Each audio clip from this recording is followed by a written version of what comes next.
Hi, this is Jeff with Radical Honesty, and I'm on the series on what troubles us as believers in America at this time. And I'm going to deal with one of the more sensitive issues. Not like I've not dealt with sensitive issues, but this one's really touchy, okay? It's critical race theory and race relationships in America. It's very, very divisive. Very heated and emotional.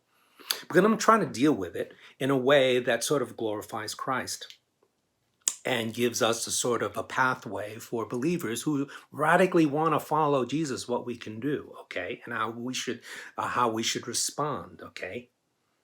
Now, what makes this topic very difficult is first, it's so complicated that I can't complete it in one short message. It might take two, it might take three. I don't know yet, okay? What makes it complicated and difficult is first, it is really a very detailed issue. Now, I have a PhD, I was doing hours of reading of what critical race theory is. And it's like, what in the world are they talking about? Because you got to really think that it's a little bit philosophical at the start. You got to understand the platform and the foundation upon which it is built. It's really a philosophical, legal train of thought that the American legal system is stacked against minorities, in particular the African American, okay? And that institutions themselves that we take for granted that are equal are viewed in critical race theory as inherently racist.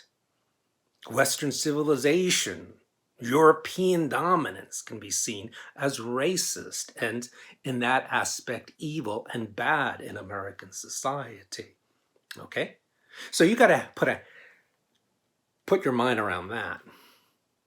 The second thing that makes it very difficult is that depending on your background, your ethnicity, when you came over to the United States, unless you're a Native American, your socioeconomics, whether you are wealthy or whether you are poor, it all plays a part in how you will emotionally respond to this issue. Because critical race theory is not just like, oh wow, it's like a math problem.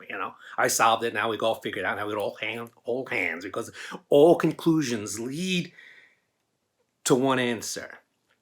No, what makes it very difficult, we have all different backgrounds and all different ancestral experiences and personal experiences. If you are an African American and your ancestors were forcibly taken over to be slaves in America, you're going to have a very different response and attitude toward critical race theory. If you're Asian American like myself, but you are of an older brand of Asian American like myself, where my great-grandfather came to build the railroads, and it's not, it's, oh, it's because of economic opportunity. Yeah, but yeah, it was. In one sense it was. And they weren't forcibly brought over to work in the mines or build railroads. They came actually because they were starving in China. And because the cost of living was much lower in China, they would work for lower wages than people that were living here. And so because of the economics of Chinese immigration in the late 1800s, a bunch of legislation was passed to basically stop Chinese immigration. So there's all sorts of sort of racism there, but it wasn't forced on us, okay? It was just these laws that were passed on ancestors. My father was raised during the Depression. He used to tell me stories of all sorts of discrimination, that went on during that time when he was living in New York City. But let's say you're not African American.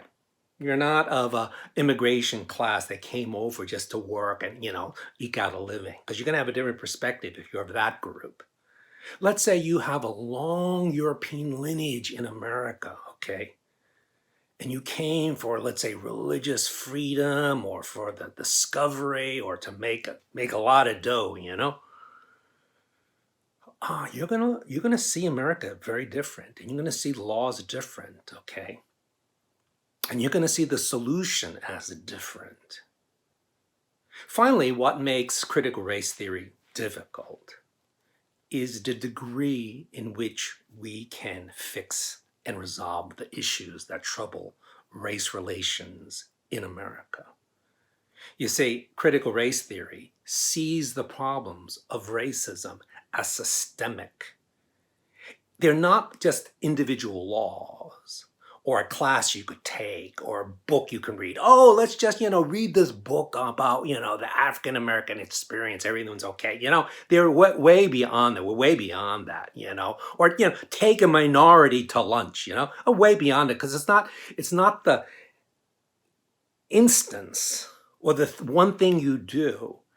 It's now changing the system of society. That's why there are things like, we got to defund the police. We got to change police because there's something inherent in the system that is racist.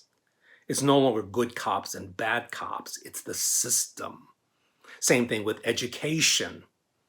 It's not just learning math and grammar anymore. There's something about that puts a certain group of at an advantage because they have an advantage, and will always put another class of people at a disadvantage. So we have to change the system of education. And it could go on to all sorts of things: military, finances, taxes. Now, it's very complicated. But as a believer in Jesus Christ and a follower of his, and a really radical follower, I'll tell you that, because I want to follow Jesus in sort of the medium details of life. What does Jesus would have us to do? How does he have us to respond? How do we show the grace of God and the truth of God in this difficult times like this? So I hope you stay with me through these next, one or two or three more series on this to come, because I think this is going to be one of the more important issues in the years to come.